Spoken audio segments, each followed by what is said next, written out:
Hi, my name is Lorna, and today we're going to be learning how to do iris folding or to make a card. So today I am using strips of paper that I have folded in half, and I'm not going to show you how to cut these or tell you the size because it depends on the hole that you have cut, as well as the amount of colors that you want to use. You can use magazines, you can use scrapbook paper, printer paper, it doesn't matter. I'm using cardstock today. You just want to make sure that your fold is very, very creased, so you can use in between your fingers, on a table, or with scissors. So here's my finished one. I'll show you a time lapse of this guy at the end if you're interested in seeing that. Iris folding is just taking the paper and going around in a spiral motion in order to get a center, which is the iris or the eye of the paper, of the project. There's a ton of different patterns online that you can use. This is more of a free-form, freestyle version of iris folding. You can get very precise and use measurements, but this is just kind of a easy way to make a cool looking card. And since Mother's Day is this weekend, I decided to make a card for my mom. She suggested this video, so shout out to my mom. She does a lot of iris folding and she is a pro at it, so I am excited to make this for her. So all I'm going to do is I'm going to take these strips and I'm going to tape them down. I'm just using Scotch tape, but you could use glue or you could use any kind of tape that you have available, like masking tape or painter's tape. This part is not going to be seen. You should cover up the back or put it in a frame or something like that so that no one can see it. So I'm just going to go around, and if you're unsure of your placement, you can put on your strip of paper and then flip it around. The window, I'm using a heart for my window. You could use a flower, you could use a circle, you could use a triangle. It doesn't really matter. I'm following the shape of the heart in my spiral a bit, but you could easily do a square and then pop it in this window and it would look just as cool. So I'm making sure to tape both ends quite well, because I find that if you just put a teeny tiny piece of tape, you get some of your pieces that flip up a bit, and I don't like that happening. So I am over taping it quite a bit. So this is where I'm kind of diverting from the traditional iris folding, is I am trying to keep in line with the heart shape that I have. And again, I'm not using a pattern. If you're using a pattern, you can follow along with the shape that they have that goes with the heart that they're using.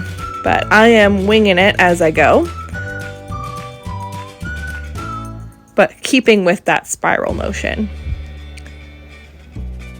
Just only modifying it for the where the heart goes inwards. So I'm just going to keep going in this way, and I'm going to cut strips. That's why the length doesn't matter so much, is I end up cutting my strips. This is just about 1 inch strips folded in half to about 1/2 inch strips. And the length is the length of a sheet of paper. But I end up cutting them quite a bit, especially as the circle gets smaller and smaller towards the iris. I cut them into smaller pieces because I don't want a ton of paper hanging off the edge. That's going to add more bulk to the back of my product, but also because that way I can use that same strip of paper in multiple areas, because the only part that I care about is the part that's going to show in my window. And if you're not sure what's going to show in your window, again, flip it over and do some adjustments there. For the lettering that I did on there, if you're curious, I just cut out M with an X-Acto blade and filled in some extra strips of paper, taped those on. You could, again, use glue. I'm hesitant to use glue for these types of projects. I might use hot glue if I were to do this, or something that is not as wet, like a glue stick.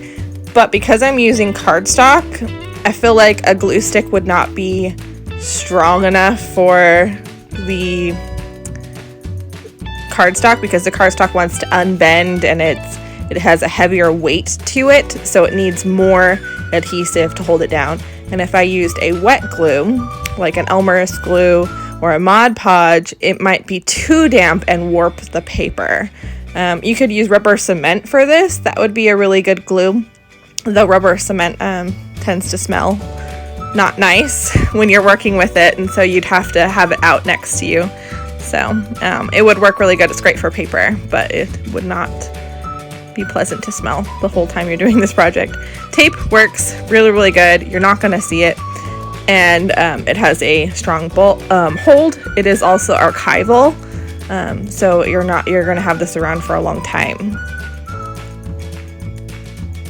So again, I'm just flipping it over and checking and going in with my colors. The colors that you choose are up to you. My mom actually does this a lot with magazines, and it looks really, really cool. You can cut out things from National Geographic that just have big sheets of color and do a gradient with the colors that you see in there, and it's quite beautiful.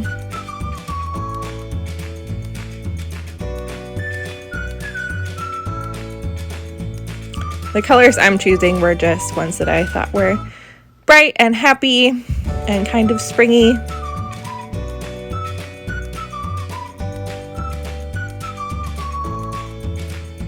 I'm also a big fan of the teal and green combination, and then I threw in yellow to go with that, and then I wanted a complement to make all those colors pop out, so the purple I think looks really nice with the yellow that I have.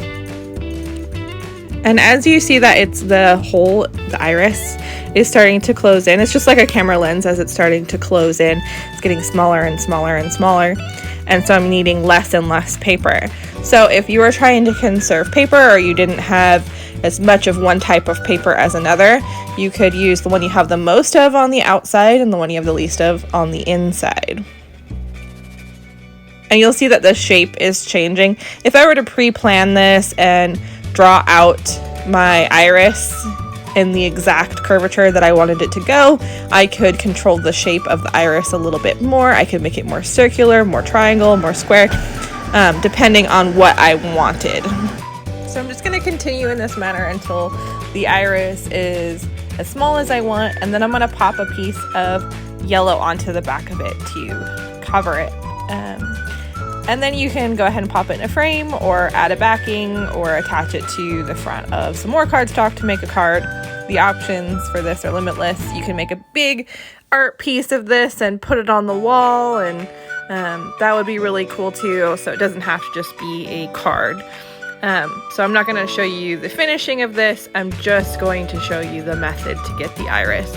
So I hope you enjoyed this video, and that you have a wonderful weekend, and that you try this out. And if you try it out, go ahead and give us a shout out on Instagram at WA_mixed, and let us know what you've made. I think that would be really cool.